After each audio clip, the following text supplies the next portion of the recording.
Bonjour à tous, alors épisode 4 du suivi des semis au format court. On démarre aujourd'hui sur les bords de fenêtre parce que j'ai fait mon fameux test de semis de tomates début février, je l'ai fait le 2 février. Et voilà, on va comparer ça avec mon autre semis de tomates, la même variété, ça ce sont des moneymakers que je vais faire avec toutes mes autres tomates dans un mois. Et on va voir l'évolution des deux avec un mois de décalage, voir ce que ça donne, si c'est vraiment intéressant de démarrer ces tomates début février, ou s'il vaut mieux attendre un petit peu. À côté de ça, j'ai mes échalions que j'ai rentrés dans la maison parce que dans la serre froide, il fait vraiment pas beau. Je vais vous expliquer tout ça. On passe dehors dans la serre. Allez hop, on continue dans la serre. Alors, dans la serre, c'est froid, froid, froid, hein. Je vais vous montrer le thermomètre. On a, encore aujourd'hui, on est pas mal.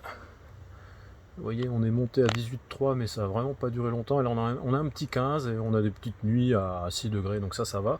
En fait, ce qui se passe, c'est qu'on a un mois de janvier. Alors, je sais que c'est pas une spécificité de la Bretagne. On a ce temps un petit peu partout. Le temps est très peu ensoleillé. Et là, normalement, janvier, février, c'est des mois où ici on a à peu près 80 heures de soleil dans le mois. 80 heures de soleil dans le mois, ça fait 2 heures, 2 heures et demie en moyenne à peu près par jour.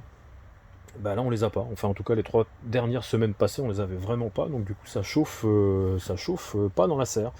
Le sol chauffe pas, la serre chauffe pas, donc voilà, il manque en fait l'énergie du soleil qui permet de faire la photosynthèse et ça pour les semis, pour les plantes en général, c'est un truc qui est un peu gênant quand on l'a pas, et pour les semis, c'est vraiment, surtout à cette période, c'est vraiment gênant. Donc du coup, ça traîne, mais ça pousse quand même, mais voilà, ça pousse lentement. Alors je vais vous montrer ce que j'ai fait au niveau des semis. Je vous avais parlé d'un semis de radis. Voilà, il est là. On voit pas grand chose parce qu'il n'est pas sorti. Je vous avais parlé, alors ça c'est un semis en pleine terre, hein. Je vous avais parlé d'un semis d'épinards. Alors ça viendra, mais c'est un peu la crise du logement là dans la serre. J'ai des navets qui sont, il y a un premier rang, enfin les deux premiers rangs du fond là sont bons à ramasser, donc ça je vais pouvoir faire de la place, on va les manger. Voilà, il y a des scaroles aussi, donc la place va se libérer, je le ferai sans doute la semaine prochaine. Au niveau des semis, est-ce qu'il y a eu de nouveau? Là, on a des choux, choux, brocolis et choux de Milan. Alors j'en ai pas fait beaucoup, hein. Les choux c'est un peu comme les salades, hein. Faut en faire régulièrement dans la saison. Il y a plein de variétés de choux, puis il y en a pour plein de variétés, plein de types de saisons aussi, donc il faut vraiment espacer les semis. Les petites laitues là-bas au fond, ça continue, elles poussent. Les poireaux c'est pareil, ça pousse. Qu'est-ce que j'ai d'autre pour finir? On aura fait le tour. Les oignons, je vais vous montrer ça. Hop. Et les oignons, qui sont ici. Vous voyez, mes oignons de Roscoff, qui sont bien sortis. C'est Lily avec son potager aux Pays-Bas, hein. Voilà, tu vois, on peut comparer nos oignons. Les miens sont en train de commencer à déplier leurs petites feuilles gentiment, mais voilà, là de ce côté-là, ça se porte bien.